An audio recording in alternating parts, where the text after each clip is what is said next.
Place à l'information locale, régionale, Caraïbes. Le journal est présenté par Sébastien Gilles. Tout d'abord, le sommaire. Le thème ce soir du talk show de l'info, la jeunesse qui se prend en main sur le principe du « on n'est jamais mieux servi que par soi-même ». Le réseau Média Jeunes a organisé aujourd'hui sur la place de la Victoire un Lyon-Neige pour la paix. Génération souvent stigmatisée qui entend bien changer la donne. Alors est-ce suffisant à vos yeux ou convient-il de les appuyer ? Comment jugez-vous cette initiative ? On attend vos appels sur le 96 6000. 18h11, on en arrive à présent au thème du talk show de l'info ce soir. Il concerne la jeunesse. La jeunesse sous un jour positif. Le réseau Média Jeunes a organisé aujourd'hui sur la place de la Victoire une opération intitulée Lyon-Neige pour la paix. Une manifestation qui visait entre autres à promouvoir les actions positives menées par cette génération.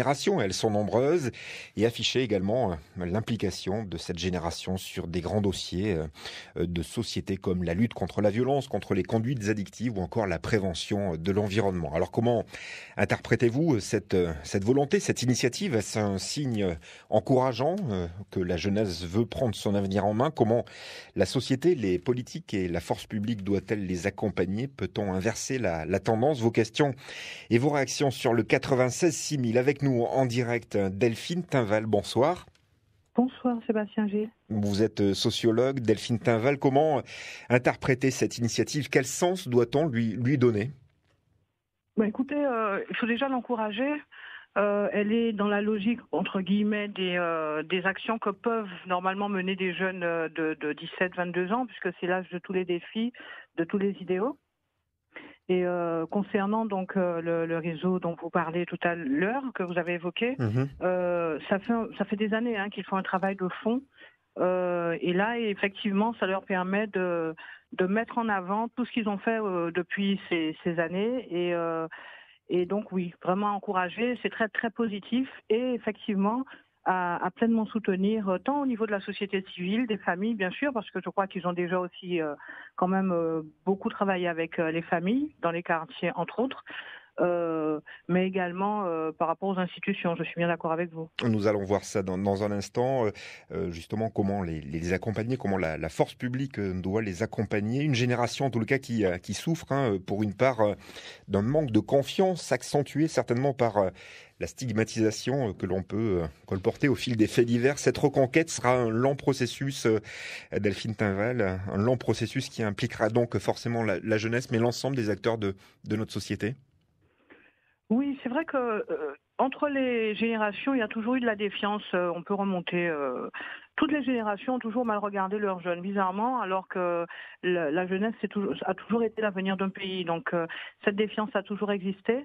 Ce qui est triste, et je pense que ce dont ils se sont rendus compte, c'est que les jeunes, c'est qu'ils se font mal à eux-mêmes parce que dans un environnement qui n'est vraiment pas à leur avantage, on connaît donc le taux de chômage qu'ils subissent chez nous. Avec des pressions de consommation énormes dans des environnements familiaux qui ne sont pas obligatoirement épanouissants, puisque si la pression du chômage existe pour des jeunes, elle peut exister aussi pour des familles. Donc le contexte est compliqué et ils ont décidé de prendre pour l'instant leur vie en main et je suis très confiante pour ce qui sera de leur avenir, mais également de l'avenir de la Guadeloupe avec ces jeunes qui s'investissent dans la citoyenneté autrement que ce qu'on aurait pu imaginer. De la défiance également vis-à-vis des politiques publiques qui ont pu être menées en matière de jeunesse. Il y a eu des dysfonctionnements en la matière, Delphine Tinval. Alors, en matière de politique publique, que vous dire ? Est-ce qu'il y a eu des dysfonctionnements ? Peut-être que les politiques attendues, les politiques publiques attendues par ces jeunes auprès des organismes qui auraient pu les accompagner sont pleinement en décalage.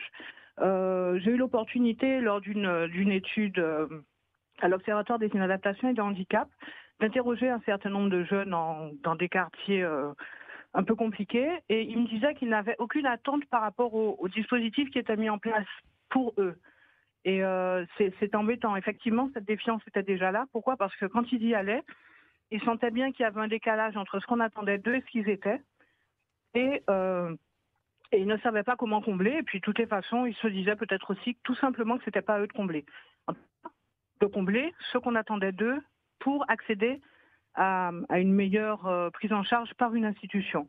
Là, en s'organisant en réseau, je pense que petit à petit, ils arrivent à trouver des partenariats qui les soutiennent et qui peuvent leur permettre de s'épanouir. Et Delphine Tinval dans le talk show de l'info, merci d'avoir été ce soir en direct autour de cette opération du réseau Média Jeunes donc, et de ces problématiques liées à la jeunesse. Merci encore. C'est jusqu'à 20h. Jusqu'à 20h, toujours. C'est jusqu'à 20h. Et je tiens vraiment à les féliciter. Merci de votre accueil. Au revoir. Social, merci.